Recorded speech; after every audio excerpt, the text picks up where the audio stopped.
Bom dia, Manaus. Bom dia, Amazonas. Está no ar, a partir de agora, para Manaus e para todos os municípios do Amazonas, o programa Panorama Jurídico. E você pode participar pelos telefones e pelas redes sociais que já estão aí no seu vídeo.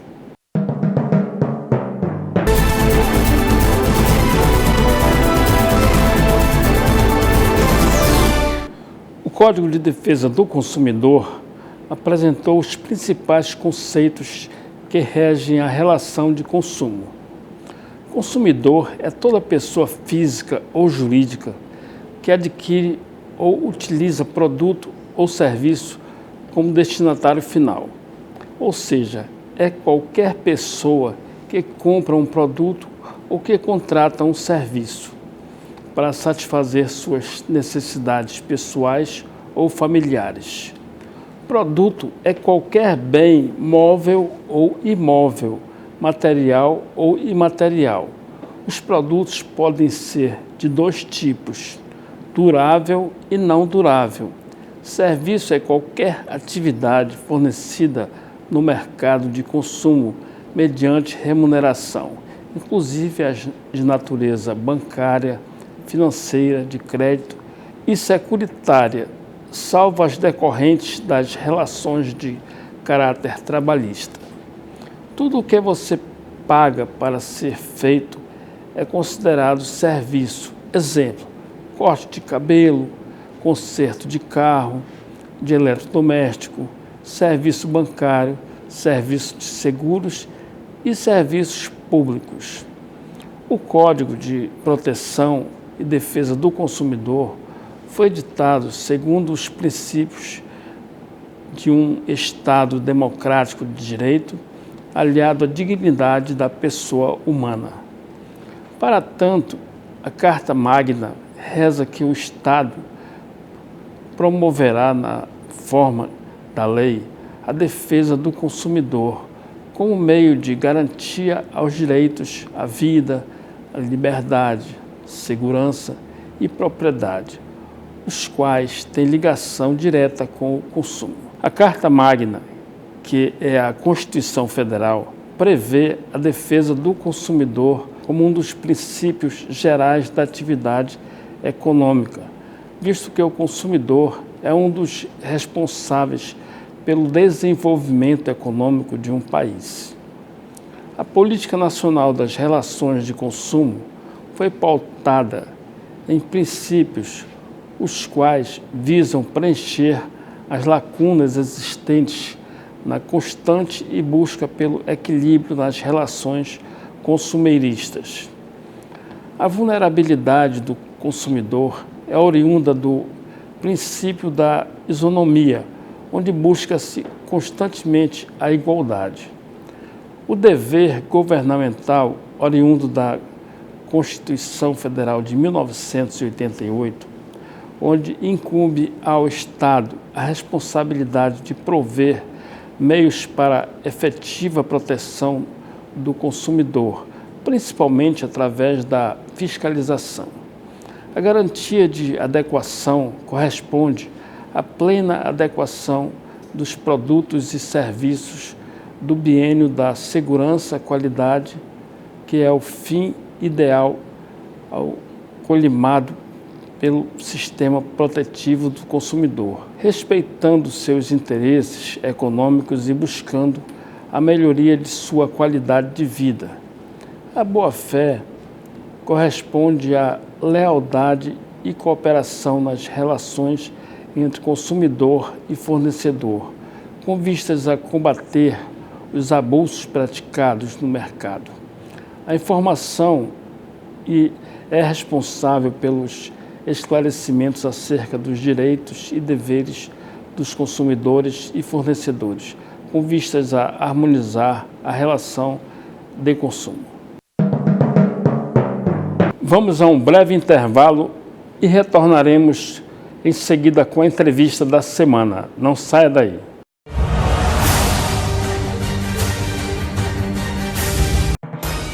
De segunda a sábado, 7h20 da noite, Jornal da Band. O tacacá é uma sopa indígena, herança dos povos da floresta, servido em bancas populares pela tacacazeira, feito com tucupi, cebolinha, coentro, goma de mandioca, camarão e jambu, tudo dentro de uma cuia. E na toalha de chita e cuia coloridas, ela tira seu sustento por meio de um sabor que agrada moradores ou visitantes em Manaus. Vida e arte. Band Amazonas. Quem me vê correndo assim, nem imagina que eu já tive tuberculose. Mas eu venci a doença e qualquer pessoa pode vencer. Se você tosse por mais de 3 semanas, procure a unidade de saúde do SUS e faça o teste grátis. O tratamento também é gratuito, não pode ser interrompido. Vai por mim. Tuberculose existe, mas tem cura. Apoie quem tem a doença. Ninguém merece perder o fôlego por causa dela.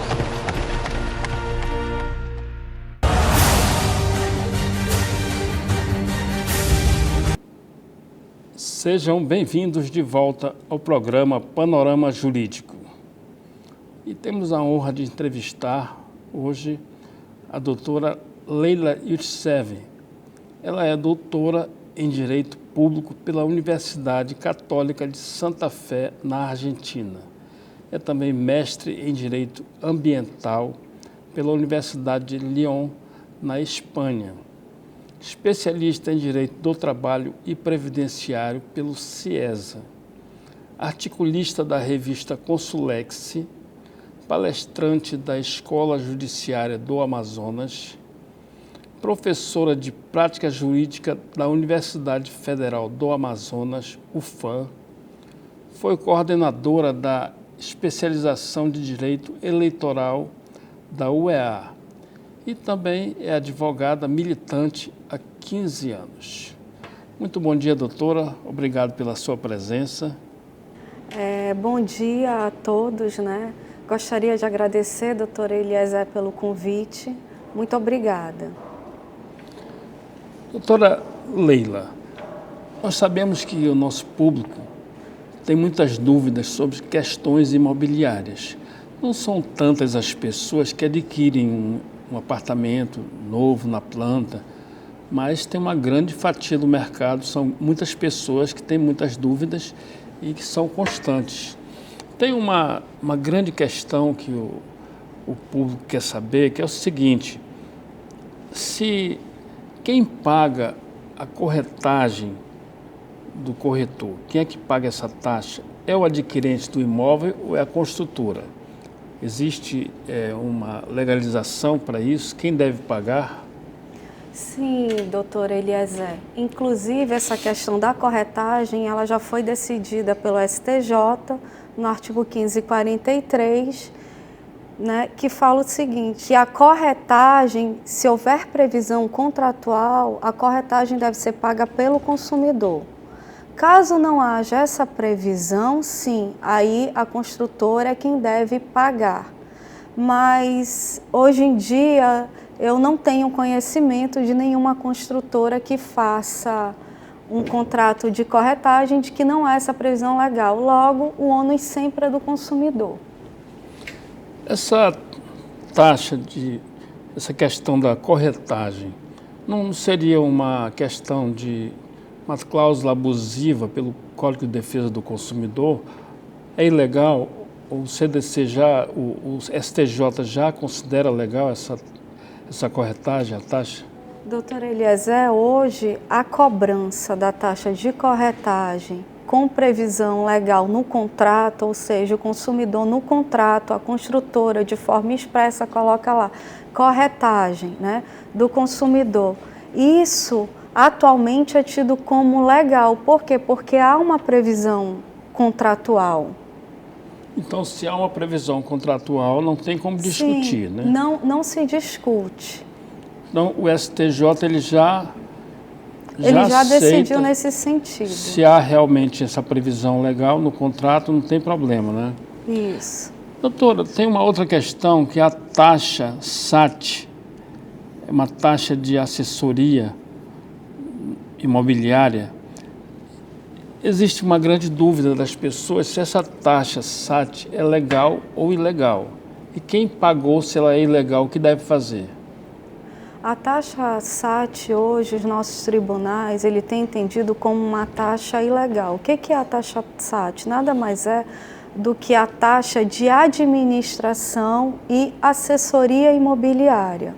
Essa taxa, a variação dela num contrato é mais ou menos de 2% do valor total do contrato, quando se compra um imóvel na planta. Ou seja, essa taxa, essa cláusula, ela é abusiva, né?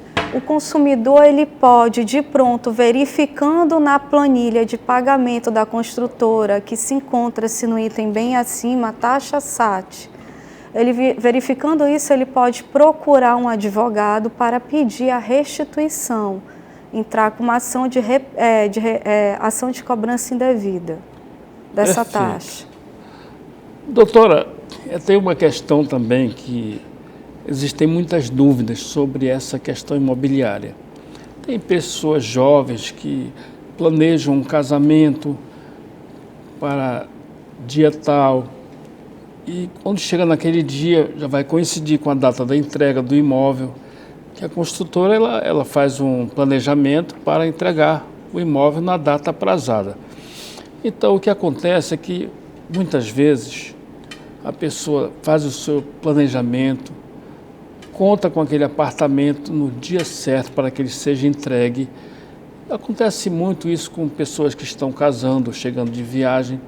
Quando chega no dia da entrega do apartamento, a construtora não entrega e fica por isso mesmo. Eu gostaria de saber as consequências, o que realmente o consumidor deve fazer, porque realmente é uma situação que o consumidor fica num prejuízo, porque além de ele não contar com o imóvel naquela data certa, existe, por exemplo, um entendimento dos tribunais superiores de que uma construtora, se não entregar o imóvel, essa pessoa pode alugar um imóvel e a construtora ficar pagando até que saia aquele imóvel que foi adquirido, ou se ela pode entrar com uma rescisão, pedir a devolução, danos morais. O que deve ser feito nessa hipótese? Doutor Eliezer, nesse caso, se eu, consumidor, eu comprei um imóvel, né, porque eu ia me casar no dia 20 de janeiro, um exemplo, e esse imóvel ele não ficou pronto, e a planilha para previsão de 20 de janeiro de 2015, um exemplo, e esse imóvel ele só vai ser entregue em 2018, né? Durante todo esse período, eu posso entrar com uma ação de ressarcimentos por danos morais e materiais, acumulada com lucros cessantes. E aí o consumidor, se ele realmente comprovar que ele se casou, morou de aluguel ou foi morar com a sogra, existiu inúmeros constrangimentos, se ele fizer prova do dano mais do nexo de causalidade, a ele vai ser arbitrado sim um dano moral. Quanto ao dano material, foi aquilo que ele gastou com os aluguéis, o nosso próprio Tribunal de Justiça, né, já pacificou essa questão, né? Nesse caso, se ele juntar todos os recibos de pagamento, ele terá esse valor ressarcido. Caso ele não tenha como fazer essa prova, porque ele morou na casa da sogra durante todo esse período, o tribunal ele tem entendido que cabe ao consumidor, pela perda, a importância de um aluguel durante todo esse período, ele vai ser ressarcido desse dano, desse aluguel, que equivale ao valor de 0,5% do percentual do contrato total. Então, ele teria direito a danos materiais, lucros cessantes, que nada mais é do que os danos materiais, né? Seria devolvido a ele todos os aluguéis. Eu também poderia pedir a cláusula penal em reverso. O que é isso? Quando se compra um imóvel na planta, o consumidor ele paga parceladamente por mês. Então, se ele atrasar essa parcela, né, vai incidir sobre cada parcela um juros de mora de 2%. Correto. Então, no final do contrato, também se aplica a cláusula penal, neste caso, em favor do consumidor. Por quê? Quem descumpriu a cláusula contratual, quem estava em atraso era a construtora e não o consumidor. Então, ele terá direito a dano moral, desde que comprovado. Segundo, ele terá direito aos lucros cessantes. Nada mais é que nossos tribunais têm reconhecido 0,5% do valor total do imóvel. Correto. E ele terá direito também à cláusula penal em reverso, que equivale a 2% do valor de cada parcela. Esses de parcela não, do valor total do imóvel nesse caso, né? No caso de atraso. Certo. Então, esse valor de 2%, ele vai ser convertido em favor do consumidor. Ok. Doutora, temos um outro questionamento. Digamos que o adquirente de um imóvel, o consumidor, ele entrou com um pedido de rescisão do contrato que ele firmou com a construtora e pediu liminarmente que fosse concedido o cancelamento das taxas condominiais, do IPTU, dentre outros pleitos. Ocorre que o juiz negou essa liminar. O processo ficou tramitando e, consequentemente, ele começou a receber, continuou recebendo as taxas condominiais, assim como também o IPTU. Essas cobranças continuaram chegando para ele e ele já havia entrado com um pedido de rescisão, pedindo que fosse concedida uma liminar para que fosse suspenso e não foi suspenso. Aí, quando o consumidor percebeu, ele já estava na iminência de ter seu nome negativado no SPC e Serasa. Aí eu lhe pergunto, como é que o consumidor deve proceder nesses casos? De quem é a responsabilidade realmente? É da construtora ou é do consumidor dessa cobrança? Segundo o código, a responsabilidade é do possuidor. No caso, se o consumidor ele entrou com a rescisão, em regra não é concedido a tutela que nós pedimos tanto para suspender o pagamento das parcelas do imóvel, quanto não pagar nem condomínio, nem IPTU, até porque o imóvel não foi entregue, então não justifica. Então, o que acontece? Caso isso ocorra no decorrer de uma rescisão processual, o consumidor ele poderá, ele comunica, ele faz uma notificação extrajudicial ao síndico, dizendo que ele ingressou com uma ação de rescisão contratual, que encontra-se em tramitação, né? E informa que não seja mais mandado cobrança para ele. Caso isso ocorra, né, ele deve procurar um advogado e ingressar com uma ação de declaração de inexistência de dívida, né? E se seu nome for negativado durante esse período, cabe a ele também danos morais, ou seja, vai ser declarada a inexistência da dívida de todo esse período e mais os danos morais. Então, quem tem que pagar IPTU e condomínio é o possuidor. Nesse caso, o possuidor é a construtora. Ah, perfeito. Sim, doutora, temos ainda um questionamento para a senhora nessa sua área imobiliária. Digamos que o consumidor, aquele que adquiriu o imóvel na planta, ele, devido à crise, perdeu o emprego que ele tinha, que ele não esperava que isso fosse acontecer. Então, o que ele deve fazer? Porque ele não vai ter mais condições financeiras para pagar a prestação e ele ficou nessa situação difícil. Ele vai perder realmente com isso aí o que ele já pagou ou ele vai ter um direito de ressarcimento daqueles valores já pagos? Nesse caso que foi colocado, o consumidor ele está pedindo a rescisão por um motivo pessoal dele, ele perdeu o emprego. Né? Então, cabe à construtora reter os nossos tribunais, o limite máximo dessa retenção é de 20%. Então, cabe à construtora, sim, reter, porque ela teve gasto com propaganda, o standard que ela montou. Agora, vamos frisar, se foi a construtora que por algum motivo deu causa, a culpa foi exclusiva ou por atraso na obra ou inconsistência do projeto, né? Essa devolução ela é 100% do valor corrigida. Ah, sim, é justo, né? Porque o consumidor não motivou nada para que houvesse esse desfazimento do negócio, né? Mas em caso de motivação, é lícito a construtora sim reter até 20%. Se, no caso, o consumidor houver uma previsão maior do que 20% no contrato, né, cabe ao consumidor ingressar na justiça e pedir a anulação dessa cláusula por abusividade. O consumidor ele pode pedir revisão do contrato, mesmo estando no imóvel, judicialmente.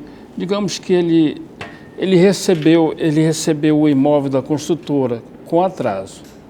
Digamos que o atraso foi de 1 ano. Ele recebeu, não falou nada, assinou toda a documentação, mas aí ele achou por bem entrar com ação pelo atraso que houve na entrega. Uma revisão, no caso, junto à Caixa Econômica, do financiamento, porque ele ficou lesado quando recebeu o imóvel em atraso. Como é que ele deve proceder nesses casos aí? Nesse caso, quando o consumidor ele recebe, ele busca, né, o congelamento do saldo devedor mediante a demora que a construtora, o inadimplemento da construtora entre o prazo que ela deveria entregar e o que efetivamente foi entregue, esse tipo de demanda de revisão de saldo devedor, na prática, ela é muito complicada. Né, porque atualmente os juízes não têm concedido esse congelamento, mas em contrapartida o consumidor ele pode pedir o lucro cessante, a aplicação da cláusula penal em reverso e o dano material. É isso que ele pode fazer. Agora, a questão também que acontece muito, doutora, muitos clientes vão lá no meu escritório, a construtora atrasou muito, ainda não entregou a obra. No meu financiamento, a Caixa Econômica está cobrando juros de obra. Isso é legal? É a cobrança dessa taxa? Eu vou dizer, doutor, que os tribunais têm entendido esse tipo de cobrança como ilegal. Por quê? De quem deveria pagar os juros de obra pelo atraso? A construtora. E, no entanto, eles estão jogando esse ônus para o consumidor.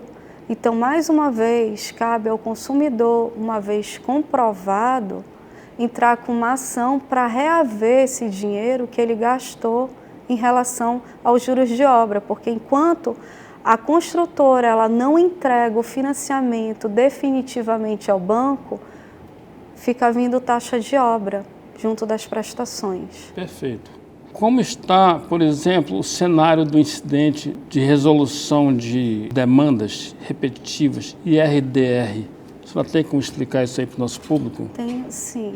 O IRDR, né, foi um incidente de demanda repetitiva, né, suscitada pela doutora Anélia Caminha. Por quê? Porque a súmula do STJ, a 543, ela aborda basicamente a rescisão, ou por culpa da construtora, ou por culpa do consumidor. Então, alguns aspectos dos nossos tribunais, entre as câmaras cíveis, não haviam unanimidade. Existia a Câmara que concedia o congelamento de saldo devedor, outras que entendiam que há dano moral. Então, esse incidente de demanda repetitiva, o que ela busca? Ela busca uniformizar os julgamentos, para dar mais segurança jurídica. De que forma? Né? Foi instaurado esse incidente, então lá eles vão discutir a cláusula de tolerância de 180 dias, ela é válida ou não? Ela deve ser ou não declarada abusiva? Congelamento de saldo devedor, os tribunais devem conceder ou não? Dano moral deve ser concedido ou não? Porque hoje, né, tem que ter prova, o consumidor ele tem que provar dano moral. Tem que provar que ele sofreu aquele dano, né? Isso, porque os tribunais eles têm entendido que mero aborrecimento o consumidor ele tem no seu dia a dia, isso é natural do ser humano. Né? Então é isso que eles estão buscando. Enquanto isso, todos os processos, até o Tribunal de Justiça do Estado do Amazonas, julgar esse recurso repetitivo que está sobre a relatoria do doutor Ari Moutinho, o que vai acontecer? Todos os processos envolvendo construtora e que abordam esses tópicos, eles foram suspensos. Para quê? Para evitar a divergência entre os julgamentos. E dessa forma, uma vez decidido que o consumidor, que a cláusula de 180 dias, ela é abusiva, que o atraso por si só cabe dano moral, que havendo um atraso muito grande, cabe congelamento do saldo devedor, fica muito mais fácil, tanto para o consumidor e como para nós, advogados, demandar nesse sentido. Porque aí já tem uma uniformização de decisão, a gente já sabe que não vai ter decisão contrária ao que foi decidido nesse incidente. Até o novo CPC já tem uma previsão legal nesse sentido, não é verdade? Isso. Doutora, a senhora poderia nos dar uma visão, assim, uma panorâmica de mais ou menos, aqui no Amazonas, o índice de demandas de consumidores contra construtoras, sem citar nomes, que isso não interessa, é muito elevado ou isso é uma coisa que não ocorre muito? Olha, a demanda ela é elevada, né? Mas não atinge 10% desses consumidores que compraram imóveis. Muitos, né, preferem não demandar, perder seu dinheiro. Eu acho que a demanda é muito baixa. Não atinge a 10% de quem comprou ou ficou no prejuízo ou sofreu um dano. Né? As pessoas costumam a não recorrer ao judiciário. Eu acho que o povo brasileiro ele é muito pacífico nesse sentido. Nós, consumidores, nós temos que exigir nossos direitos, cobrar. Né? Não cabe, se eu cumprir com a minha parte enquanto consumidora, por que aquele que se propôs a me vender algo, ele tem que me vender algo de qualidade, ele tem que cumprir com as previsões contratuais.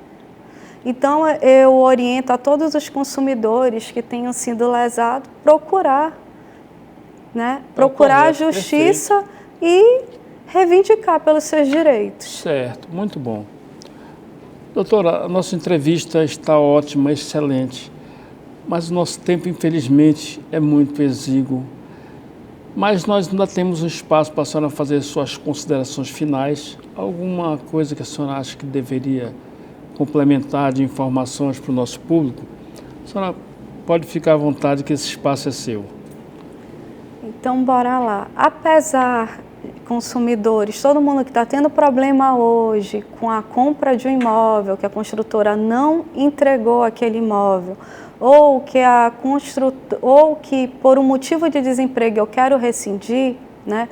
Eu oriento a vocês que não é nada mais justo do que recorrerem em busca do seu direito.